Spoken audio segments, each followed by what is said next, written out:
All right, let's just plunge right in, shall we? Today's explainer is, well, it's a chilling one. We're unpacking The Architect of Ruin, a grim, dark fable. And honestly, this isn't just your standard fantasy story. It's a deeply psychological, mythic tale, totally drenched in Nietzschean philosophy. We're going to be looking at the profound tragedy of corrupted truth and how a pure philosophy, one meant for liberation, can literally be twisted into an absolute nightmare. So, let's dive into this dark landscape together. Listen to this quote straight from the source material. They walk in darkness, yet they carry your flame. It's eerie, right? It perfectly sets up the grim, dark atmosphere we're dealing with today. It's this haunting paradox, like how on earth can people carrying the light still be wandering around in the dark? It immediately hooks us into the core tragedy of this fable, the corruption of a sacred, life-giving gift. It sets the stage for us to really understand how truth, when you hand it over to the fearful, just mutates into something completely unrecognizable. So, moving into Section 1, the womb of false peace, or the illusion of silence. Okay, so before the real tragedy unfolds, we meet our sage. Picture this. For 7 long years, he's basically isolated himself on a frozen mountain peak, what the text actually calls the stone womb of the earth. And he's sitting up there mistakenly believing his philosophical mission is a done deal. He thinks he's planted the seeds of wisdom in the valley below. But, just look at this stark contrast. Up on the mountain, his reality is this icy detachment. His mind is like a still pool, and he's living in the total illusion of completed liberation.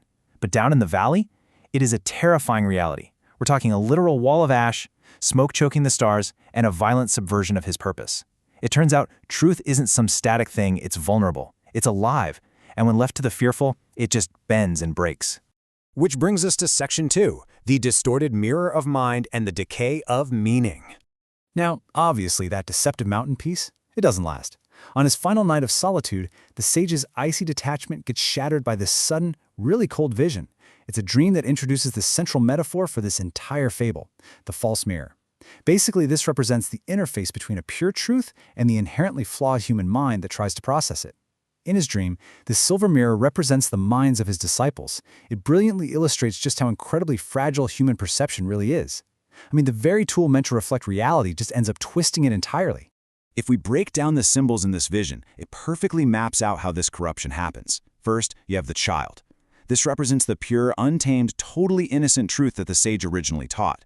Second, the mirror. This is the fearful disciple's flawed mind.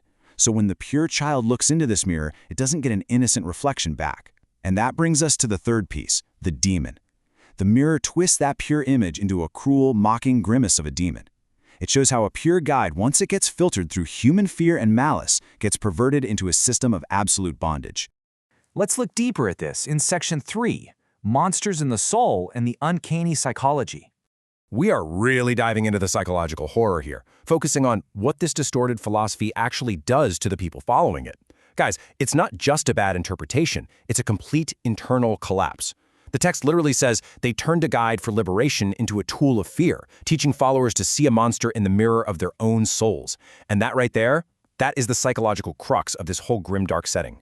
His enemies basically hacked the teachings so that followers would view their own nature with pure malice. They end up totally paralyzed by this fabricated darkness inside themselves, actively choosing to see internal monsters rather than just confronting the pure truth. And here's the thing. That internal failure absolutely guarantees external ruin. The physical destruction of the valley we're about to look at, it wasn't caused by a meteor or an invading army or, some random external catastrophe. It was caused by this exact psychological collapse. The spiritual corruption of that false mirror completely preceded and frankly guaranteed the physical destruction of their society. Moving on to Section 4, the Valley of Ash and the Weaponization of the Sacred Gift. So we shift from the psychological horror of the dream straight into a very grim physical reality. The sage wakes up, he descends to the mouth of his cave, and out of the mist steps a real child. But this one isn't holding a silver mirror. Instead, this kid is holding a polished shield and says, "I have come from the valley to show you what your fire has built. Look into the shield, traveler. Is it not bright?" The child is basically using this shield as a silent witness, forcing the sage to finally look past his mountain solitude and confront the horrifying actual results of his teachings. So, the sage looks into the reflection, and you can just feel his dawning horror in his reply. "I see no valley. I see a wall of ash. I see smoke that chokes the stars. Where are the tools I taught them to forge?" See, He expected to look down and see this prosperous valley thriving on all the tools of progress he gave them. But instead, he's looking at a terrifying landscape of absolute, literal ruin. And the child's response is just devastating. It reveals the complete, absolute subversion of the sage's gift. The warmth has taken the fields. The tools have found the hearts of neighbors. They say they do it in the name of the light you brought. It's incredible. This is exactly how the life-giving spark was weaponized. The villagers literally took the tools of creation and used them to destroy their own community. And the wildest part is, they did the whole thing believing they were acting in the name of the sage's light. The mechanics of this tragedy are just incredibly stark. If you look at the original purpose, it was pure creation, right? Forging tools for growth, warming the hearth, building a prosperous valley. But once that gets filtered through the false mirror of their minds, look at the perverted use, forging weapons of ruin, burning neighbors' crops, creating a massive wall of ash and smoke. And the outcome? Total, absolute collapse. The villagers literally forgot the entire purpose of the gift. They took a blessing meant for creation and completely diverted it toward malice and destruction.